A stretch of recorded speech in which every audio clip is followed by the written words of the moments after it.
Okay, welcome everybody. Let's start our study for today, talking about this beautiful and important subject, which is the gospel at home. We will talk about this as a light for the heart and food for the soul. Following the presentation, we will be commenting each one of the topics, and just at the end, when we finish the presentation, we stop recording, and then you can ask questions, okay? So the aim of this study is to present the practice of the gospel at home as a spiritual and therapeutic resource for raising consciousness, protection, and harmonization of the family. We will, in this study, emphasize the spiritual, psychological, and emotional effects of this practice. But then the first question is, what is the gospel at home? This is a weekly or regular. If you cannot perform the gathering every week, at least you have a regular meeting at the same time, at the same day of the week for reading, reflection, and prayer based on the gospel of Jesus. It can be done by families, friends, or just a single person. This is an invitation to the presence of light spirits in the home. This definition is part of one book, which is Our Home. You also have already a movie, Our Home.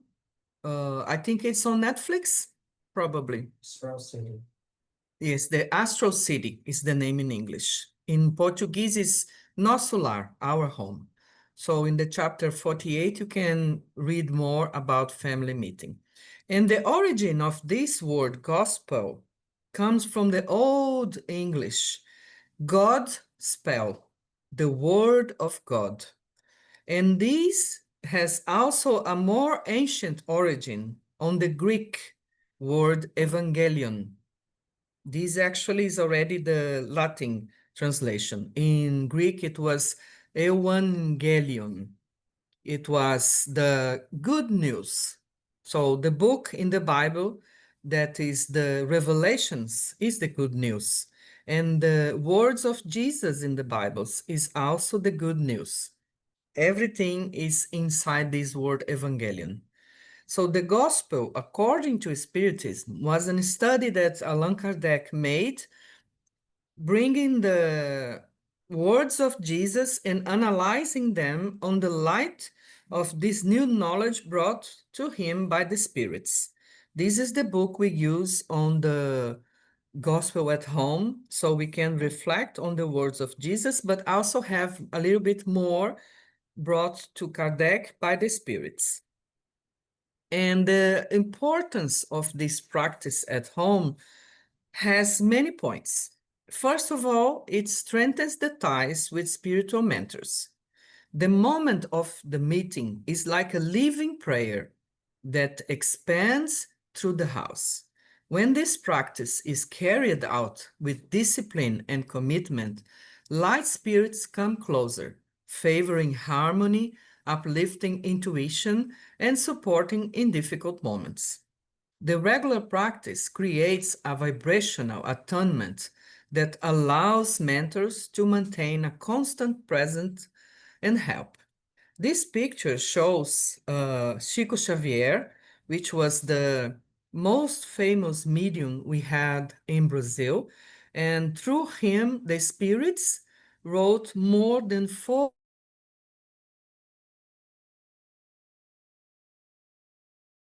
by Allan Kardec, and they went deeper into the subject of life on the other side, life on the astral realm, the moral support, like Christiane just read from this book, which was translated to Norwegian.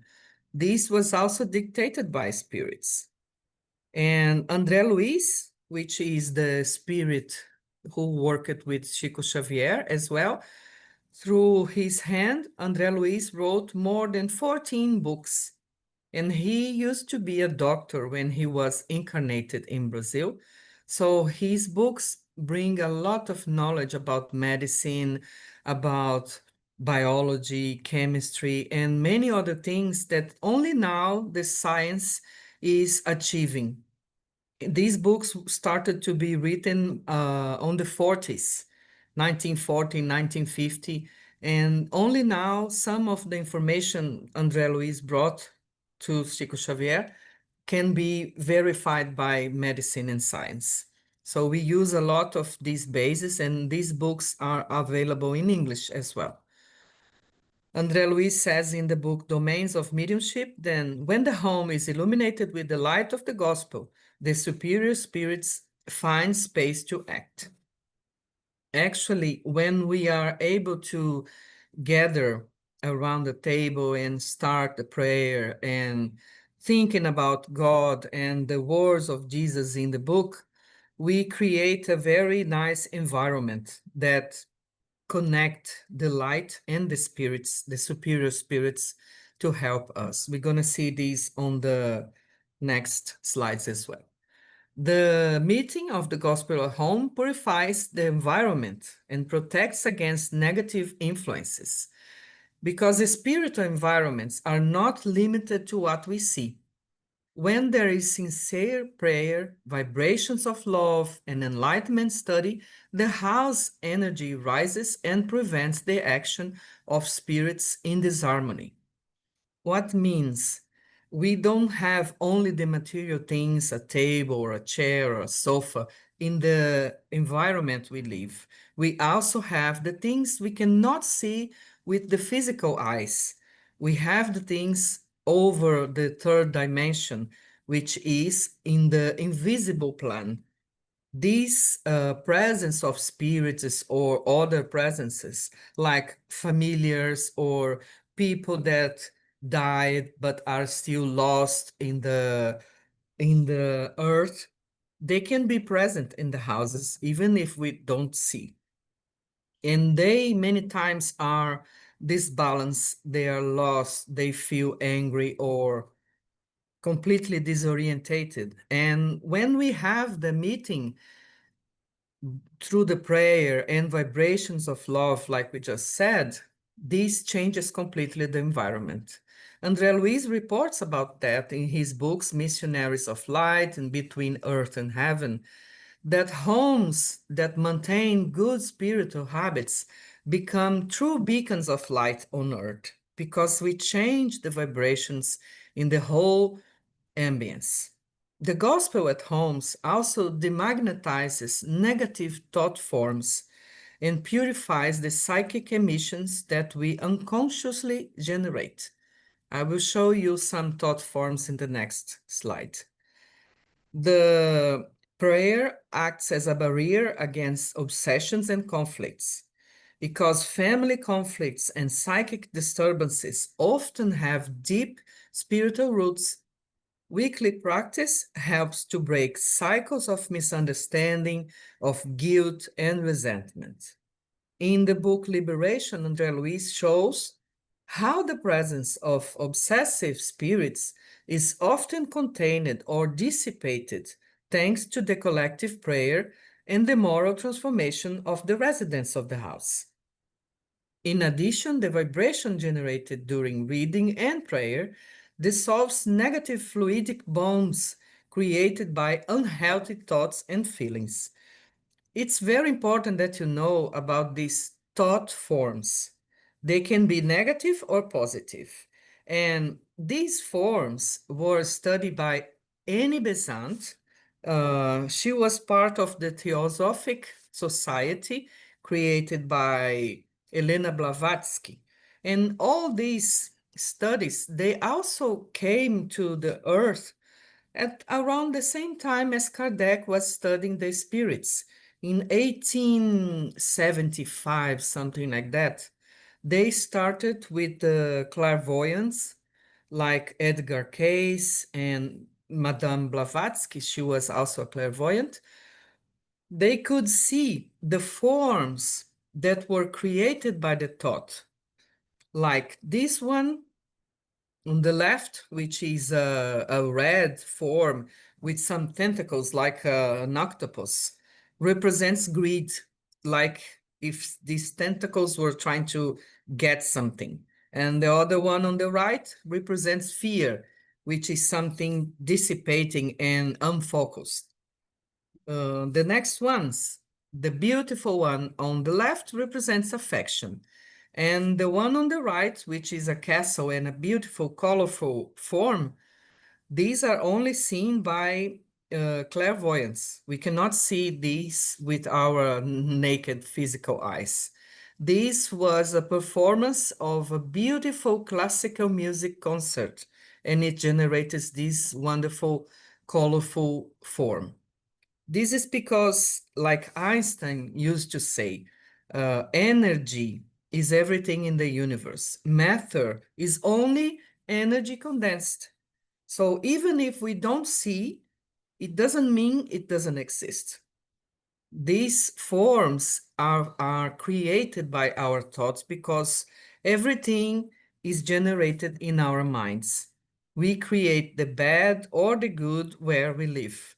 We created the area and the environment where we are immersed. Everything is connected to energy and the force of our thoughts. So it's up to us to choose which kind of energy we are emitting. If we focus our mind through the gospel at home in love and learning and understanding and evolving, then we will create good forms that will also be helping us to improve and move forward. This practice favors transformation. Then we can choose better which kind of forms we are creating. How this practice can help us transforming? Through self-analysis, because we confront our own attitudes with uplifting knowledge. When we read on the book a beautiful passage about love and forgiveness, about gratitude, we can confront our own attitudes. And then our mind will enter into a process of self-reflection. This gentle confrontation awakens awareness of one's own limitations and awakens a desire for growth. We also favor forgiveness. The regular contact with messages of mercy inspires us to let go of resentments. The brain, when meditating on forgiveness, reduces the activation of the amygdala linked to fear and anger, and strengthens the areas related to empathy and emotional regulation.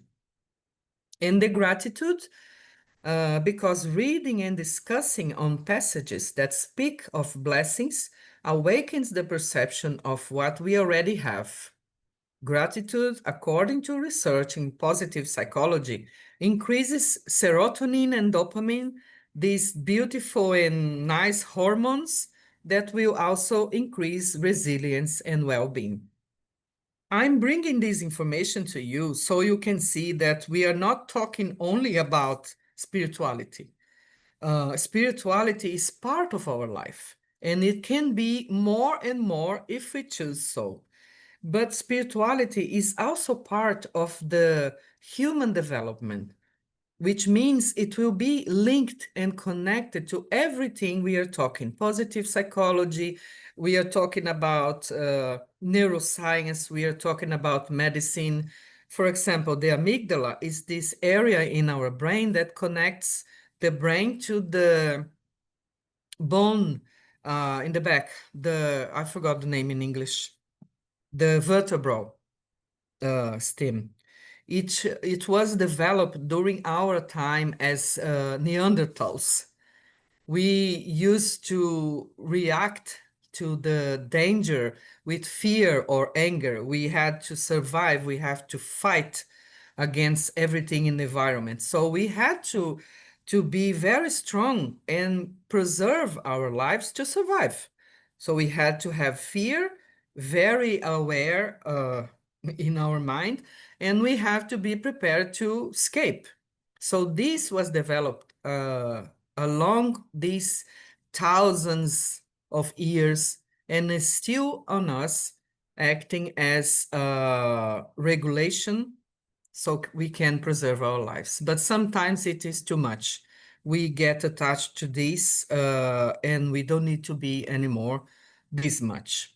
So we can understand that through an exercise of prayer, of meditation, of looking inside ourselves, we can change a lot of things through self-analysis, through forgiveness, through gratitude, humility, and ethical and spiritual coherence.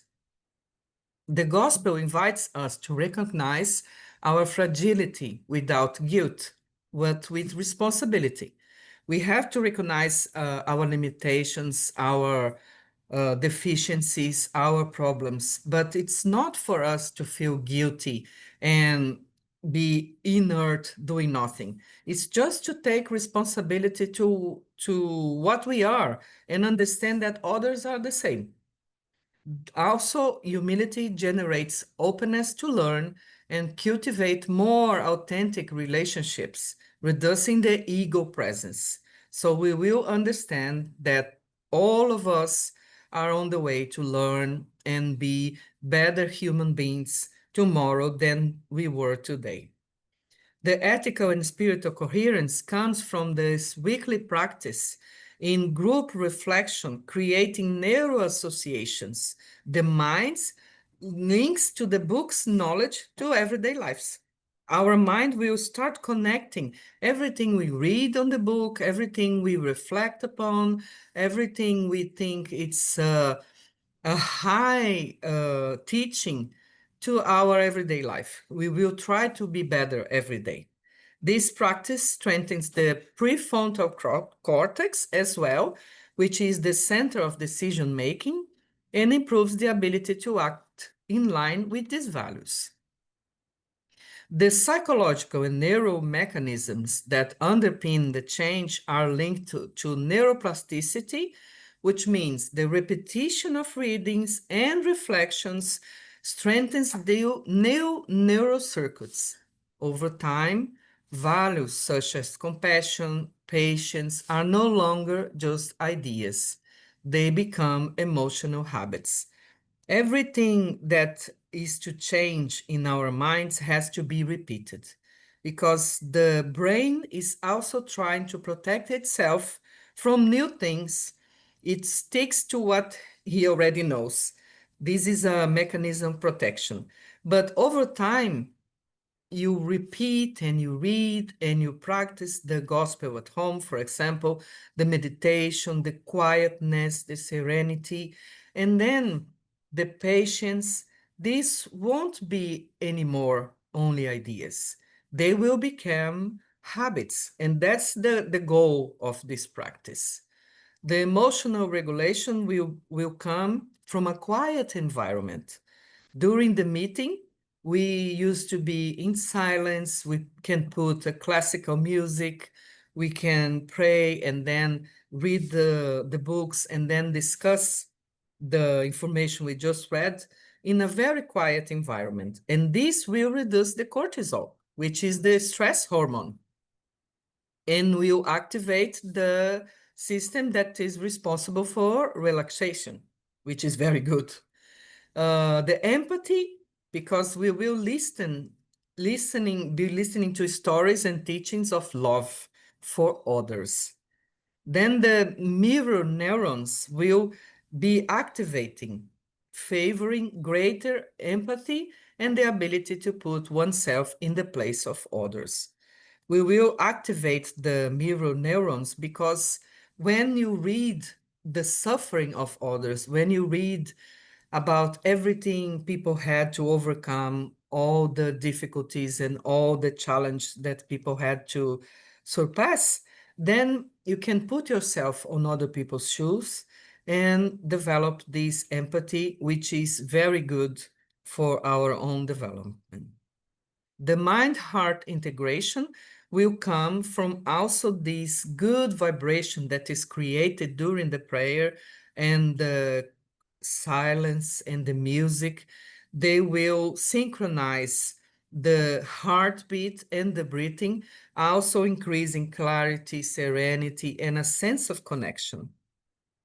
And not last but not least, the social reinforcement, because when you practice this among the family, the gospel at homes works as an emotional support network.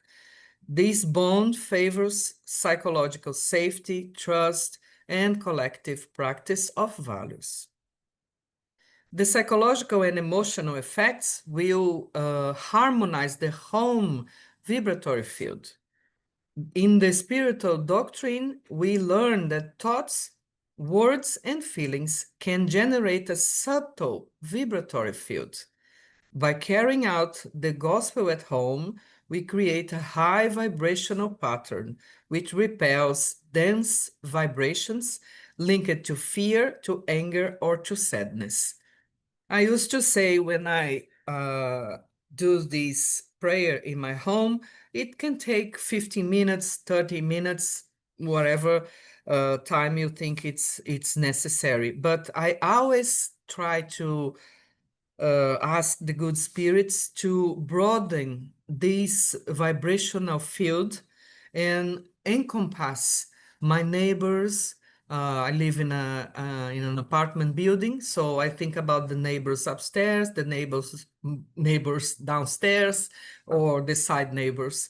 They can be encompassed on this vibratory field, and we can bring this peace and good feelings, not only for us, but for all the area where we live. This harmonization is good for everyone. André Luiz, in the book Domains of Mediumship, says that homes that cultivate sincere prayer and moral study become points of spiritual remaking for the disincarnated in suffering and for the residents themselves. When there is a work in a spiritual center like JAC, for example, in Oslo, or other centers across the globe and the countries, they have already a prepared environment with light spirits working 24/7, because this becomes a point like a beacon of light in the darkness of all the confusion and the disbalance that we live in the planet. You know, our planet is not very well balanced. We live among violence, greed, envy, pride, all the selfishness, all the feelings that humanity shows a lot. So it's a completely disbalanced environment.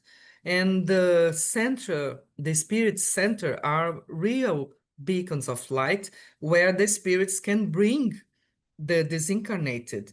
The people just, for example, they died, but they have no conscience about death. So they can be lost walking around the streets. Some committed suicide, some died in accidents, some are lost because they don't trust anything about life after that. So these spirits are lost, and there are other spirits working as good Samaritans, helping these lost souls and bringing them to some places to be to have their energy renewed. And when they don't have any spiritual center nearby, they will check the houses that are doing the prayers and constant uh, meetings every week, the same time, the same day of the week, because we created a tiny light like a match. It's enough for them to at least be like a wary traveler in a road that only dust and no water, nothing. They need a place to rest for a while. And our home can be this place for a moment before they move forward to the astral realm. Also, the psychological and emotional effects in neuroscience research shows that regular spiritual practice positively change brain patterns, especially in areas related to inner peace, empathy, and emotional self-regulations. And these states directly influence the environment, as human emotions are contagious and shape the home collective emotional field. I'm sure you notice when someone around you is sad, you cannot you cannot prevent them also being sad. Or if someone is laughing and joyful and happy, suddenly you will be also happy and laughing without any apparent reason, because our emotions are contagious. So if we manage to be seated around the table and discussing high concepts of love and forgiveness and patience and putting ourselves in other people's shoes, during this moment, all of us will be more relaxed, all of us will be more elevated in spirit, will be more merciful, and then we can all together create a better emotional field. The psychological and emotional effects also goes to promoting serenity, tolerance, acceptance, and understanding.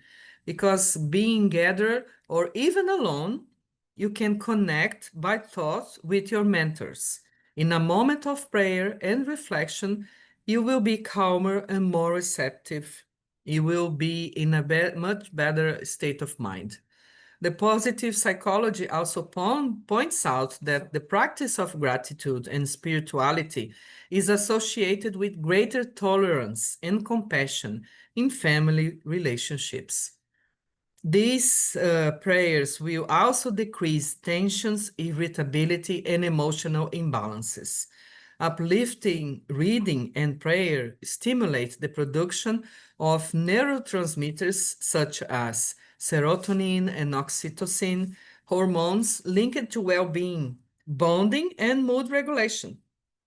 You see, this part is science, and here we have the spiritual part brought by the Spirit Emmanuel.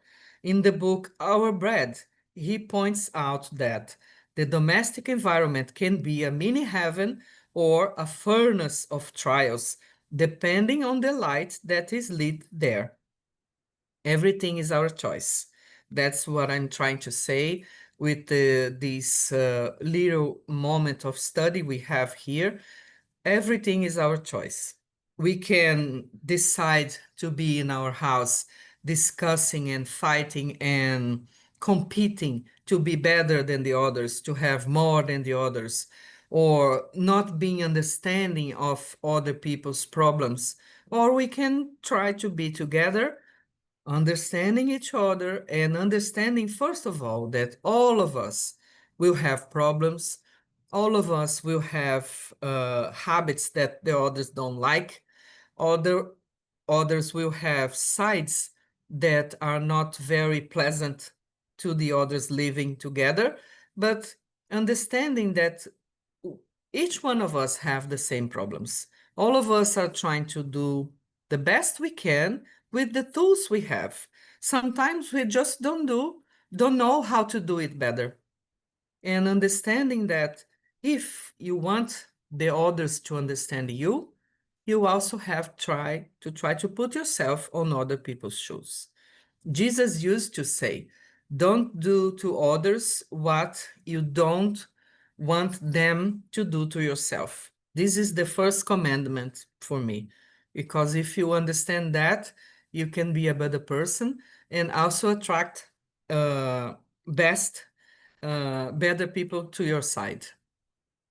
Also, the effects, emotional and psychological effects of the gospel at home will help you to dissolve heartache and create spaces for respectful dialogue, which is the most important thing.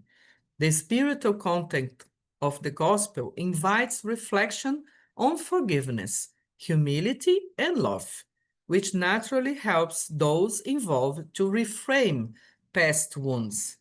Only through dialogue, only through expressing, communicating, we'll be able to change these past wounds we carry. Sometimes we carry past wounds from other lives, from experiences that were traumatic or painful. And sometimes we carry wounds from this life. In our childhood, we have a lot of traumas. And when we meet other people, we tend to um demand from them a perfection that we don't have. We tend to see their traumas or their defects or their problems as bigger than ours. And they might do the same towards us. So we are always looking to other people's problems when we have to look inside to ourselves, trying to change what we have inside and trying to be better people, which is very difficult. But when you have dialogue, when you have communication, you manage to do that because you have to listen to what the others are saying and you have to be listened as well. When you manage to communicate, then you can achieve understanding. In addition, the systemic family therapy recognizes that symbolic rituals, such as the gospel at home, act as emotional regulators, facilitating the coexistence. This systemic family therapy is almost the same I was talking about in another aspect, which is dialogue and communication. When you are able to discuss your emotions or uh, place your questions to the others, then you will have a real conversation, not a superficial conversation. And then you can regulate your emotions much better.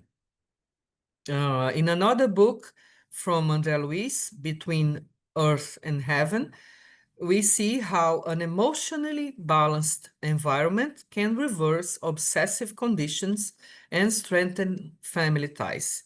On chapters 3 and 6, he discusses a lot about that. And I really recommend if you can read his books, you will understand a lot more about life, about relationships, about obsession, about how difficult it is to live life on earth when we forget about our past lives, when we forget about everything we brought from the wrong experiences we have or the good experiences we have. We are a complex being and we forget about this. We think we are only living this life from the moment we were born to the moment we will die. And that's not true. That's why we suffer much, because we forget we are much more than that. And because of this, sometimes we have difficulty to deal with people, or we feel excluded. We feel that we are not understood by others because we have our complexities. And if we don't step outside and see and look to the other complexities as well, we will not understand that. We will not overcome that. Let's talk a little bit about the practical elements of this practice. When we decide to, let's do the gospel at home from now on. What do we need? You will uh, have an initial prayer, then you will be attuned with the higher planes, like Christiane did at the beginning. She read a page of a book so we could get in a better mood, more calmer, and thinking about good things. This was the uplifting reading, mainly on the gospel according to Spiritism, but message books can also be used, such as Emmanuel, Joana de Angelis, Francisco Santo Neto, e Miramês. These books are mainly in Portuguese, but I believe you will find many of them in English. And the book Christiane read was already in Norwegian, and you will have, I think, some other books in Norwegian. After the reading, you can start the comments and debate. Everybody gather around the table can give their opinion about the topic that was read and say what you think about this, or disagree with others, or listen about others' opinions and reflect together on the reading. When you are alone, it is recommended that you read out loud. You read the book out loud and you discuss the reading out loud, because you will not be alone. You will be together with some spirits, or at least your protector, your mentor will be with you on the prayer. And the final prayer, which is the closing part with gratitude and vibration of peace. Here, this is the next topic already, because it's part of these elements of the practice, the energized water. Here I brought you a fragment of this book, Our Home, from André Luiz, which was the first book he wrote with Chico Xavier in 1939. And he was talking here about the importance of the water. So we can see a little bit of this. We know that water is one of the most powerful vehicles for fluids in nature. On the planet, André Luiz told his instructor, I have never received elucidations of this nature, which means I didn't know anything about that when I was living on the planet. And the instructor says, man has been inattentive for many centuries. The sea balances his planetary dwelling, the rivers and all the other kinds of water. However, he always thinks himself the absolute ruler of the world, forgetting that he is a son of the Most High. But time will come when you will, humanity, will realize the importance of this gift from the Lord. Humanity will then understand that water, as a creative fluid, absorbs in each home the mental characteristics of its residents. Water in the world not only carries the waste of bodies, but also the expressions of our mental life. It will be harmful if it is in wrong hands, and it will be useful if it is in generous hands. And when in motion, its current will not only spread blessing of life, but will also be a carrier of divine providence, absorbing the bitterness, the hatred, and the anxieties of men, washing their material house and purifying their inner atmosphere. He's saying here that the water that we live constantly in the planet will be a blessing for us, because it will clean our bodies, but it will also purify our inside, depending on the way we use the water. Let's complete this with the next slides. So during the meeting of the gospel at home, it's common to place a bottle of water and glasses on the table where the study takes place. This seemingly simple gesture has profound energetic repercussions. The water serves as a medium for receiving and conducting spiritual fluids. Spiritual mentors, when invoked with sincerity and in a harmonized environment, act on the water with loving thought and intention, impregnating, magnetizing the water with healing, rebalancing, or calming energies. The water is a very good conductor for energy.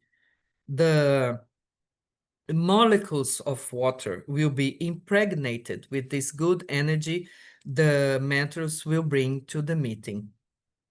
And when this water is ingested, when we drink this water, the energized water will interact with the perispirit, which is our astral body, and consequently will interact with the physical body, promoting energetic rebalancing. It does not replace medications, but acts as a vibrational supplement. especially effective in the processes of emotional disarray, insomnia, anxiety, and depression. At the end of the reading, discussion, and prayer, the participants can drink the water with consciousness and gratitude. And if they wish, they can also offer the water to absent people and to the pets as well, because this water will be a carrier of the good uh, astral molecules that the spirits has put into that. So I don't know if you already seen the movie Astral City. I think I told on Netflix. This movie shows the Astral City. It shows when André Luiz died on Earth, and then he was wandering on the umbral, which is the underworld where they had dark energies and stuff. And then he was carried by the good spirits to the colony, the city of Nosso our home. And there he was treated and recovered. And then he started to learn a lot and started writing these books through the mediunity of Chico Xavier. And in one point of the movie, he was visiting his family, and his wife had married again many years after his death, and her husband was sick. But André Luiz saw that he was influenced by obsessors or disbalanced or angry spirits. And he, with the help of, I think, with the help of the instructor, he placed his hands over the glass of water or the bottle of water on the bedside, and he put there some healing fluids. And the man, uh, he drank the water, and in the morning he was completely recovered, because this was not an illness from the earth. This was not a physical illness. It was only a bad influence from bad spirits. And in this case, it was enough to have the water from the good spirits and André Luiz. This is only an example of the energized water. And here you can see some images from Dr. Masaru Emoto, a Japanese researcher, showing the difference of water crystals depending on the things you were saying, or the music you were playing, or the thoughts you were directing towards the water. These studies from Dr. Masaru Emoto have shown that water responds to human intention, forming beautiful and symmetrical crystals when exposed to words of love and gratitude, and distorted forms when exposed to negative words and thoughts. Although this research has generated controversy in academia, it has opened space for deeper investigations into consciousness, vibration, and memory of water. And recent research in quantum biophysics and vibrational medicine also suggests that water has a sensitive molecular structure capable of registering energetic patterns, which reinforces the spiritualist view of water as an effective fluidic medium. You see that if you can see the image, you will see on the left, the top left, thank you. When a person was praying and saying thank you, the crystal of water was beautiful. Uh, Directing wisdom, thoughts, or words of wisdom, truth, and eternal prayer. All the crystals are beautiful and symmetrical. The angelic presence, I love you, peace, all these crystals are beautiful. But on the other hand, when the experiments were saying bad words or cursing people like you fool, you make me sick, or directing evil thoughts, all the crystals were completely distorted forms, not even forming crystals. When there was a place with polluted water, completely distorted, and they prayed on this water and they directed their intentions through prayer, and the polluted water completely changed the forms of the crystals. These are a few experiences to show that the magnetized or energized water, in Portuguese we call fluidified water, because it's full of the fluids from the spirits, and also our own good fluids can be directed to the water, and thoughts of love, gratitude, forgiveness, everything that we create in our minds related to good thoughts and feelings will also emanate a good energy and vibration. On chapter 6, on the book Missionaries of Light, André Luiz talks about the power of prayer. And I wanted to read this for you because it's very important. We are coming to the end of our presentation talking about the power of prayer, and then the important tips about the gospel at home. The instructor tells André Luiz, have no doubt, prayer is the most effective antidote to obsession. Prayer is not a mechanical movement of the lips, nor an easily repeated disc in the mind. It's vibration, energy, power. The person that prays, mobilizing its own forces, performs works of inexpressible significance, such as physics state unveils unknown forces, reveals our divine origin, and puts us in contact with the higher sources. Within this realization, the spirit in any form can emit rays of astonishing power. Then he continued, and you cannot ignore that the lower forms of the earth feed almost entirely on light. It means the animals, the plants, and many other forms of life on Earth, they feed almost entirely on light. You see the photosynthesis, which makes the plants live. Billions of cosmic rays descend over the human head every minute, coming from stars and planets far away from the Earth. Not only the solar rays, warm and luminous, which terrestrial science has barely begun to know. The gamma rays, coming from the element radium that incessantly disintegrates in the ground. Orders of various expressions emitted by water and metals, which means the solar rays and the other planets and stars emitting rays, when they touch the Earth, they transform into gamma rays. And also the water and metals emit energy.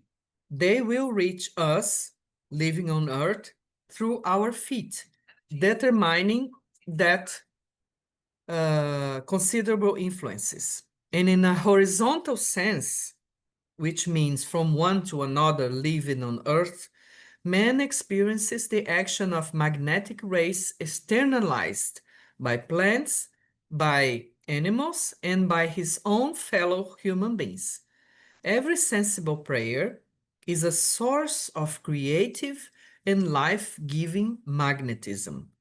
And every person that cultivates prayer as a proper balance of feeling is gradually transformed into a radiant focus of divine energies. Have you ever thought about prayer this way? How powerful this simple practice is. We normally were educated to think about prayer as something that we just do on the church, on the temples. But prayer is a conversation with God. And if we trust God is inside us, our Creator, our Father, is inside every cell we have. So when we are praying, we are expressing our feelings and talking to our Father. We don't need formulas. We don't need words that were written by other people. We just need to express what we feel what we think, and what we need. And we just need to express the gratitude for everything we have and understand that we are immersed in all these. It's like a cauldron of rays and vibrations coming from the sun, from the stars, from the earth, involving all of us, humans, plants, animals, water, minerals, everything that lives on earth is part of a huge web, the web of life that Fritjof Capra talked about many years ago. The prayer can be a bridge between the planes. It works as a channel of vibratory connection between the creator, which means us, and the creator, between the physical plane and the spiritual plane. By praying sincerely, we get in tune with benefactor spirits and raise our psychic frequency, establishing a field of protection and guidance. Kardec discussed a lot on the Spirit's book, Andanes book, questions 659 to 664, at least, states that prayer brings man closer to God and allows him to feel the influence of the good spirit. And also in the work of André Luiz, which is more than 14 books, he shows us how prayer are true luminous calls in the spiritual plane, attracting help to homes, hospitals, and afflicted hearts. Sorry. Also, the prayer can uplift thoughts, pacifies the mind, and strengthens the spirit. Because praying is not just asking, it is educating thought, cultivating serenity, and strengthening hope.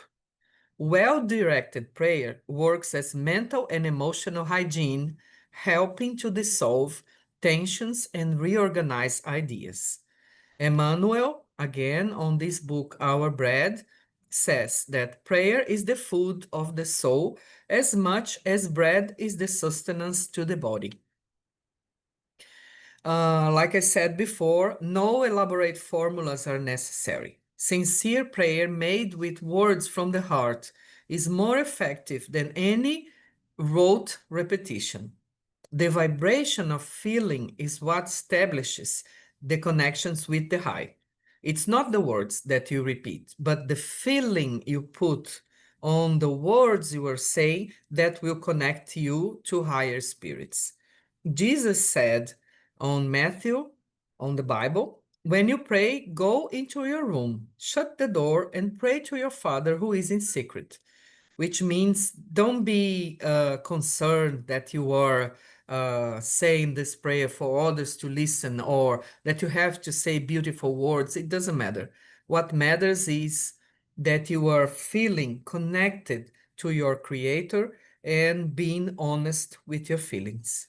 This spiritual orientation remains profoundly current, reinforcing intimacy, interiorization, and surrender as central elements of true prayer. Here again, I talk about the scientific studies that I don't think it's necessary anymore because we talked a lot about that how the prayer can reduce cortisol, which is the stress hormones, and improve immunity. Imagine you can be healthier if you learn how to pray constantly and how to be connected to the high levels, high planes, and high spirits, contributing to your emotional regulation.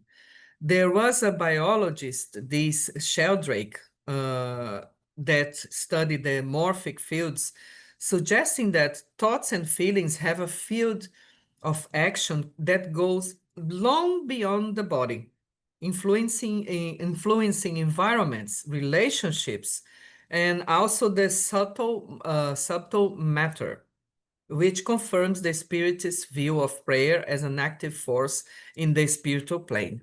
This is very evident when you get closer to people, and even without talking, you can feel that this person is good or bad. you feel well, closer to this person or not. These are the morphic fields that go beyond our bodies, or the auras, or the energy that we emit from our thoughts and feelings. Another biologist, Lipton, argues that our beliefs and perceptions work as switches that will turn genes on or off, impacting the body's physiology and our health through the epigenetics. This is a science that most doctors, especially in Brazil, connected to the spiritism, they are studying a lot epigenetics, which is the science that studies how environmental factors and beliefs can influence the genes. That's how some people that are sick can be healed. Some people that are completely disbalanced or drained of energy can suddenly be in a better state, because not only the environment, but also the beliefs, the change, the inner reform, as we say, will change yourself from inside, and therefore will influence your genes. Here I brought some important tips about the gospel at home, showing the correlation with other traditions.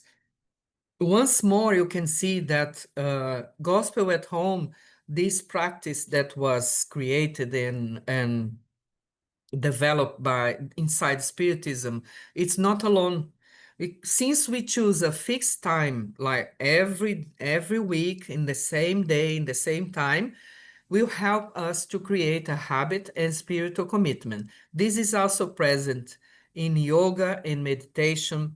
This is also present in the Islamic religion when they perform 5 prayers a day, reinforcing spiritual rhythm, constancy, and inner discipline. And this is also present in the neuroscience when they say regulatory strengthens neuroplasticity. When we repeat an act and at the same time, the brain creates shortcuts that consolidate the habit and reduce mental resistance. Like I said before, our brain is very stubborn and it doesn't want to change. It doesn't want to protect itself. And then to change something, you have to practice. It's the same as going to the gym and practicing a lot to develop muscles. It's the same as everything else. If you don't repeat, you will not be able to create new pathways and strengthen your new ideas and development. Even when you are on your own, perform the practice out loud. This is said on the Gospel at Home, and also the Buddhism, reciting mantras or sutras out loud favors concentration and energetic vibration, even when you are alone. The monks and nuns praying out loud as well, as a way to keep the word alive and to transform the space with the vibration of their prayers. And again, the neuroscience says the sound of one's own voice activates areas of the brain linked to attention and auditory memory. It's different only thinking than saying out loud. This deepens the internalization of the content and amplifies its emotional impact. Another part that is defended by Spiritism is involving children every time you can. Involve children on the gospel at home. The Jewish traditions, including the whole family with songs and reading to transmit spiritual values to the new generations. Inside Spiritism and Christianity, children's evangelization, catechesis, and reading circles seek to involve the little ones in the cultivation of good from an early age. And in the psychology, the development psychology, children learn more by example and repetition than only theory. Participating in collective practices develops a sense of belonging, ethics, and spirituality from an early age. Also, the athletes. Avoiding interruptions and maintaining a serene environment, which we use on the Gospel at Home, is reinforced by Hinduism and yoga because they say before the practices, it's recommended to prepare the space, to clean, they light incenses or candles and create an environment of serenity. The high performance athletes, before competition, they will create rituals of focus, silence, and concentration to align body and mind. Again, the neuroscience says quiet environments reduce cortisol and activate the nervous system, which favors information absorption and introspection. Why is this important? These guidelines show that spiritual disciplines is not just a religious rule, but a universal mechanism for self-transformation. The fixed schedule creates discipline and constancy. The practicing aloud amplifies the power of the word and fixes content. Involving children transmits values and forms healthy habits from an early age. A serene environment ensures that the body, mind, and soul are receptive to the experience. Just as athletes train daily, monks meditate at set times, and religious traditions cultivate fixed rituals, Gospel at Home is a spiritual training of consciousness, which, repeated with love, shapes the heart and mind for a more ethical, serene, and divinely connected life. The Gospel at Home is like a seed of light that, cultivated with constancy, blossoms in peace and hope. Each encounter is a step in the journey of inner transformation, an opportunity to make room for the presence of the divine within us. This practice works as a medicine for the soul, just as the body needs medicines and care to reestablish itself. The spirit also needs moments of healing, silence, and luminous nourishment. This is the conclusion of our study, saying that the gospel at home is a sacred pause in the midst of the daily turmoil, an instant of venting, welcoming, and restoring strength. More than a habit, it is a silent pact with peace, with Christ, and with the transformation of the world from home. By transforming the home into a temple of serenity and love, we also transform our own lives and radiate this light to the collective. And here is a message from Jesus when he said, "Where two or more are gathered together in my name, I will be in the midst of them." So we are only attracting good vibes, good feelings, good development to us and our family when we decide to have a moment in our lives, in our days, where we put everything aside, we set everything we had to do aside, and we decide, okay, today, every Monday at 8 p.m., wherever, every Thursday at 7 p.m., we're gonna have gospel at home. And sometimes, if you don't have anybody in your home, you can connect with a friend online, which is very good nowadays.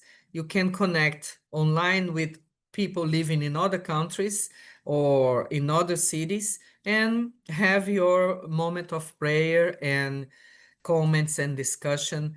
Each one of you will have your bottle of water, and the energy will be concentrated, magnetized on the water the same way, and you will benefit the same way as you are able to do with your family. And here, just to finish, is suggested literature. This book, On the Way to the Light, was written by Emmanuel, and it's very, very interesting to people who are learning about Spiritism now, because The author will highlight the most relevant events and presents them in the notable work of in this synthesis. He will describe the evolution of civilization on planet Earth. He will analyze the missions of spirits such as Krishna, Buddha, Abraham, Moses, Confucius, all of them, Plato, the apostles, the St. Paul of Tarsus, St. Francis of Assisi, until the modern civilizations in Greece, in France, in the United States, even in Brazil. He will make a summary of the evolution of civilization on Earth. This other book, Jesus in the Home, is like the book Christiane read, with small messages that will invite you to be more receptive, addressing themes such love of one's neighbor, service, value, compassion, education, etc. The other book, Peace in is Every Step, is from a Vietnamese monk, philosopher, Thich Nhat Hanh. He will invite you to practice mindfulness, and he will talk about daily life and meditation, saying that you can meditate walking with open eyes, you can meditate while you are doing the dishes, everything is an opportunity to meditate. Then some books in Norwegian, Hva er Spiritism, and the book that Christiane read, at Lykkelig Leaf. These are available online on GEAC. I put here the links. And the last one I just mentioned, The Daily Stoic from the Emperor Marcus Aurelius, is a book about philosophy, and they will have a message for every day, aiming to help individuals to cultivate resilience, wisdom, and a more virtuous life. So you can see that not only on Spiritism, but also on other philosophies, they will have opportunities to invite us to be a better person every day. And here we finish our study from today. Christiane will stop the recording, and then you can ask questions if you want. And I will do my best to